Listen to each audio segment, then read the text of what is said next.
नमस्कार आप सभी को।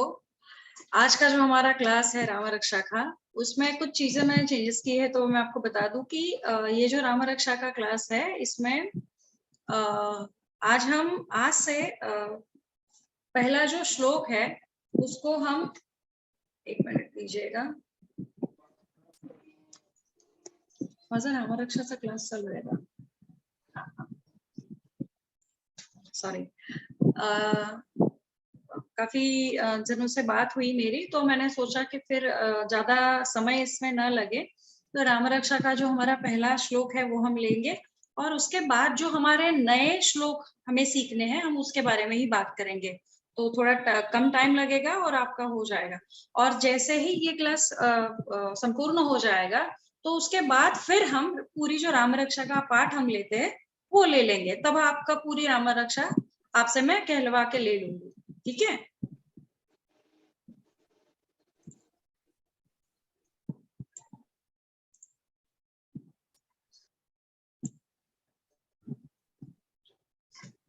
पुनः नमस्कार सभी को, और बहुत बहुत धन्यवाद कि आपने समय पर इसे ज्वाइन किया। तो आज राम रक्षा का जो नया क्लास है वो शुरू करते हैं। सभी ने एक 2 सेकंड के लिए आंखें बंद कर लीजिएगा और ये जो मैं श्लोक कह रही हूँ उसे सुनिएगा ध्यान से। श्री गणेशाय नमः। ओम अस्य श्री राम रक्षा स्तोत्र मंत्रस्य बुध कौशिक ऋषिः श्री सीतारामचंद्रो देवता अनुष्टुप् छन्दः सीता शक्तिः श्रीमद् हनुमान कीलकम्। श्रीरामचंद्र प्रीत्यर्थे जपे विनियोगः अथ ध्यानम्। जैसे ही हमने ये श्लोक शुरू किया, जो भी पुराने मेंबर्स है या जो पहले क्लास से जो सीकर देख रहे हैं या अभी ज्वाइन कर चुके हैं, उनको ये श्लोक का अर्थ तो पता है। और अगर नया आज किसी ने ज्वाइन किया है तो ये सभी वीडियोस मैंने मेरे यूट्यूब चैनल पे डाले हुए हैं। आप आराम से उसको देख के समझ के पढ़ लीजिएगा, समझ लीजिएगा, और उसके बावजूद भी कोई क्वेरी आती है तो आप कभी भी मुझे कॉल कर सकते हैं। ठीक है? तो आज का जो नया श्लोक है उसे समझते हैं। आज का श्लोक बहुत इंपॉर्टेंट है और मैं आप सभी से चाहती हूँ कि बहुत ध्यान देके इसे सुनिएगा। इसके पीछे एक रीजन है, वो ये है कि आप जब इस श्लोक को समझेंगे तो आप रिलेट कर पाओगे कि मैं क्या कह रही हूँ या मैं क्या कहना चाहती हूँ। ठीक है ना? आज का जो श्लोक है, पाताल भूतल व्योम चारिणं छद्मचारिणं न द्रष्टमपि शक्स्तास्ते रक्षितं नाम नामभिः। इसका अर्थ ये होता है, अर्थ ये है कि पाताल भूतल व्योम, पाताल से लेकर भूतल यानी पृथ्वी तक, व्योम यानी आकाश, इसके ऊपर जो भी जीव है, स्क्रीन मेरी दिख रही है ना आप सभी को? हाँ। पाताल से लेकर भूतल, भूतल यानी पृथ्वी, पाताल तो आप सभी को पता है, हम हमारे संस्कृत में पाताल शब्द उतनी अच्छी तरह से नहीं कहा जाता है या याद भी नहीं किया जाता है, बट यहाँ पे उसका अर्थ बहुत इंपॉर्टेंट है। पाताल से लेकर भूतल यानी पृथ्वी तक, और व्योम, व्योम यानी आकाश, आकाश मतलब हर जगह, पाताल पृथ्वी आकाश, इसके आगे भी सप्त तल होते हैं और सप्त आकाश भी होते हैं, उसके बारे में कभी हम बाद में बात करेंगे। तो इन तीनों के ऊपर जो भी जीव है, पाताल में यानी कि जमीन के अंदर जो भी जीव है जिनकी वजह से, और जो पृथ्वी पर है वो उनकी वजह से, या फिर आकाश में है उनकी वजह से। इसका मतलब ये है कि पाताल, पृथ्वी और आकाश, इन तीनों तलों में जो भी ऐसे जीव है जो कि हम इंसानों को तकलीफ दे सकते हैं, वो जीव, अब देखिए, चारिणम छद्मचारिणम, जैसे मैंने अभी कहा, तीनों जगह पाताल भूताल भूतल आकाश में जो विवर करते हैं, छद्म, छद्म यानी इतने छोटे कि जो इंसानी आंखों को दिखाई ना दे। अब मायावी कपट करने वाले राक्षस, ये भी कहा गया है। अब इसका एक अर्थ अगर हम देखेंगे कि कितना छोटा रूप भी ले सकते हैं, इसका एक एग्जाम्पल के लिए मैं कहती हूँ कि जब श्री राम जी को पृथ्वी तल छोड़ना था, तो हनुमान जी का तत्व बल, उनकी जो शक्ति है या उनकी जो साधना है, वो इतनी बड़ी हो चुकी थी कि श्री राम जी हनुमान जी के सामने से पृथ्वी नहीं छोड़ सकते थे। तो उन्होंने क्या किया, उन्होंने अपनी अंगूठी, ये कथा आपने सुनी होगी, उन्होंने अपनी अंगूठी गिरा दी और पृथ्वी पर छेद हुआ था उस वक्त, और वो अंगूठी नीचे गिर गई पृथ्वी के अंदर। तो श्री राम जी ने हनुमान जी को कहा कि हे हनुमान, आप मेरी ये अंगूठी ला के दीजिए, क्योंकि ये मेरे लिए बहुत प्रिय है। अब आप सभी को पता है, हनुमान जी को श्री राम जी का शब्द यानी सब कुछ।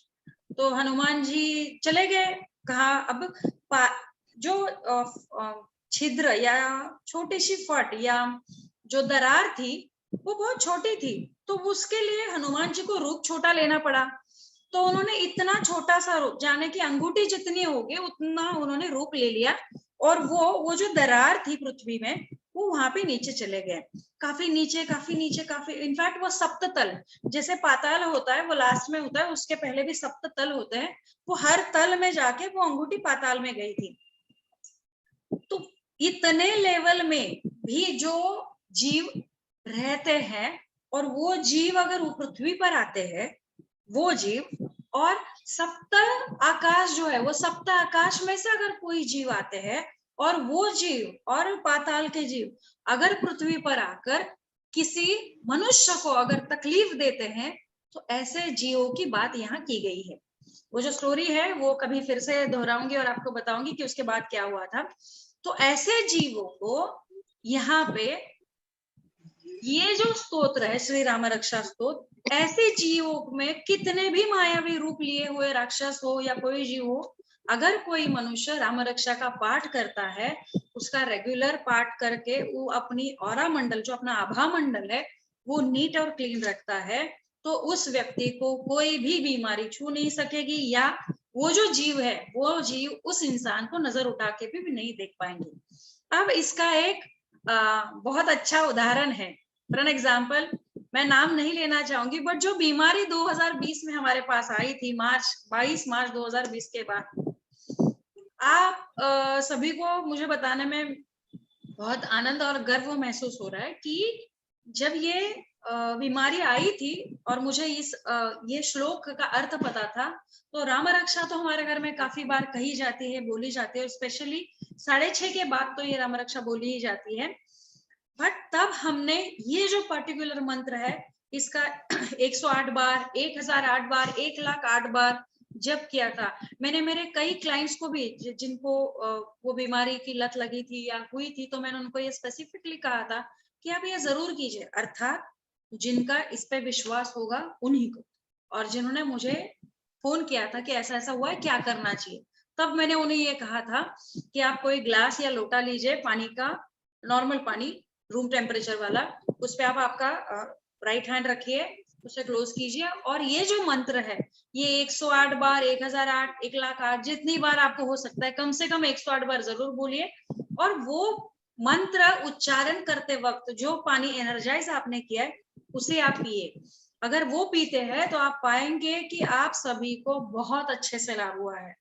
और वैसे मुझे अच्छा लग रहा है बताने को कि मुझे बहुत सारे क्लाइंट से ये रिवर्ट आया था कि ये उनका रिकवरी जो एक्सपेक्टेड था उससे काफी पहले उनका रिकवरी हुआ था। तो इतनी पावर ये एक श्लोक में है, तो आप समझ सकते हैं अगर एक श्लोक में इतनी पावर है तो पूरी राम रक्षा में कितनी पावर होगी। आगे चलते हैं, दूसरा श्लोक समझते हैं।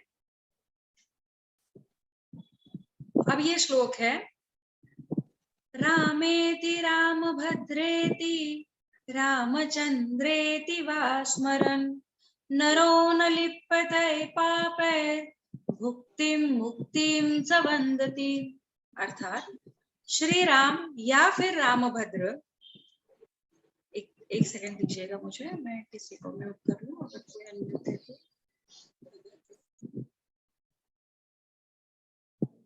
हाँ जी, पुनश्च एक बार लेते हैं। रामेति रामभद्रेति रामचंद्रेति वा स्मरन् नरो न लिप्यते पापैः भुक्तिं मुक्तिं च विन्दति। अर्थात श्री राम या फिर रामभद्र अथवा श्री रामचंद्र, इनमें से किसी भी राम नाम से जो भी व्यक्ति इनका स्मरण करेंगे वह व्यक्ति कभी भी पाप लिप्त नहीं होगा और उस मनुष्य को भक्ति, सुखोपभोग एवं मुक्ति मिलेगी और वह मनुष्य गति प्राप्त कर लेगा। ये इस श्लोक का अर्थ है। सॉरी, अब इस चीज को समझिए कि यहाँ पे जो लिखा है कि श्री रामचंद्र का जो नाम है आप किसी भी तरह से ले सकते हो जैसे आपको लगे। यहाँ पे लिखा है कि ये व्यक्ति कभी भी पापलिप्त नहीं होगा। तो इसका एक्चुअल अर्थ आप समझिए कि पापलिप्त यानी क्या होता है कि जो भी क्रिया हम करते हैं या तो उससे हमारे हिंदू संस्कृति में ये कहा जाता है कि दो ही तरह के रिजल्ट्स होते हैं, या तो पुण्य होता है या तो पाप होता है। बट पुण्य क्या होता है, पाप क्या होता है, ये समझने के लिए अच्छा या बुरा ये एक व्याख्या उसमें अच्छी होती है। अभी पाप लिप्त होना मतलब क्या है कि मान लीजिए आपके मन में अगर कोई ऐसा विचार आ रहा है कि जो आपसे घटित होने वाली किसी भी क्रिया को पाप में पुनरावर्तित करेगा, तो ये राम रक्षा का पाठ जो व्यक्ति करता है उस व्यक्ति को पहले ही आशंका हो जाएगी कि नहीं ये गलत है, इससे हो सकता है कि मैं पाप का भागीदार हूं। तो राम रक्षा का जो भी पाठ व्यक्ति करेगा उससे पहले ही आभास हो जाएगा कि आप क्या कर रहे हो। ये कहने की कोशिश बुध कौशिक ऋषि कर रहे हैं। भुक्ति मुक्ति से विन्दति, भक्ति क्या होता है कि भक्ति हर व्यक्ति भक्ति अपने हिसाब से करता है, वो करने की एक नेक्स्ट लेवल इस राम रक्षा स्तोत्र की वजह से उस व्यक्ति को मिलती है। मुक्ति हर इंसान पृथ्वी तल पे जो आया है वो मुक्ति लेने के लिए आया है। तो राम रक्षा का पाठ आप इतनी शिद्दत से और इतनी लगन से कीजिए कि एक ना एक दिन आपको मुक्ति जरूर मिलेगी, ऐसा बुध कौशिक ऋषि कह रहे हैं। और अर्थात गति, गति का अर्थ ये होता है कि मैंने अभी थोड़ी देर पहले जैसे कहा कि पाताल में जैसे 7 लेयर है, 7 लेयर है, वैसे ही आकाश में भी 7 लेयर है, 7वें लेयर पे स्वर्ग है। तो हर एक लेयर से हम पार करके ही ऊपर जाते हैं। आप सभी ने सुना होगा, आप सभी को ज्ञात होगा, सुना होगा, पता होगा कि हमारे जो पूर्वज है जो इस दुनिया में अभी नहीं है, इस दुनिया में यानी पृथ्वी तल पे नहीं है, तो वो उनको मुक्ति नहीं मिली है, या कभी आपके गुरुजी या कोई कह देता है कि वो अभी तक स्वर्गवासी नहीं हुए हैं, स्वर्गों को प्राप्त नहीं किया है। तो ये जो होता है उसे गति कहा जाता है, यानी कि पृथ्वी तल, उसके बाद का एक तल मनुष्य, अभी ये जो मनुष्य लोक है, ऐसे सप्तलोक जो कहा जाता है, तो सप्तलोक में स्वर्ग है। तो बीच के लोकों में अगर आपके कोई पूर्वज रुके हैं या आगे नहीं जा पा रहे किसी भी वजह से, उनके जो भी कर्म हो गए, उच्चारण होगा, कार्मिक अकाउंट होगा, वाचिक अकाउंट होगा, मानसिक अकाउंट होगा, किसी भी वजह से अगर वो ये सप्तलोक में रुके हुए हैं, तो ये राम रक्षा का पाठ आप जितनी ज्यादा करेंगे उतनी बार या वो एनर्जी से आपके जो पूर्वज है उनको मुक्ति या गति दिलाने का काम भी ये स्तोत्र करेगा। आपको भी गति दिला सकेगा और आपके पूर्वजों को भी गति दिला पाएगा। ये श्री बुध कौशिक ऋषि जी को ये स्तोत्र में कहना है। अब दूसरा स्तोत्र हम देखते हैं।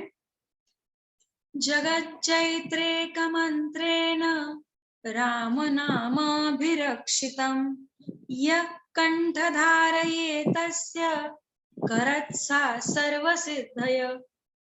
अर्थात इसका अर्थ ये होता है जगत जैत्रेक मंत्रेण, जगत जेता एकमेव मंत्र है ये राम नाम की, इस राम नाम से आप जग भी जीत सकते हो। अब ये मंत्र है जो जगत जेता बना सकता है और आपका जो विचार आचार है उसको भी जगत जेते के रूप में प्रविष्ट कर सकता है। राम नाम अभिरक्षितम, रामान्ना एंड अभिरक्षितम, ऐसे दो शब्द को कंबाइन करके ये एक शब्द बनाया गया है, राम नाम रामान्ना अभिरक्षितम। यानी कि राम नाम लेने से आपका चहु ओर से संरक्षण होता है।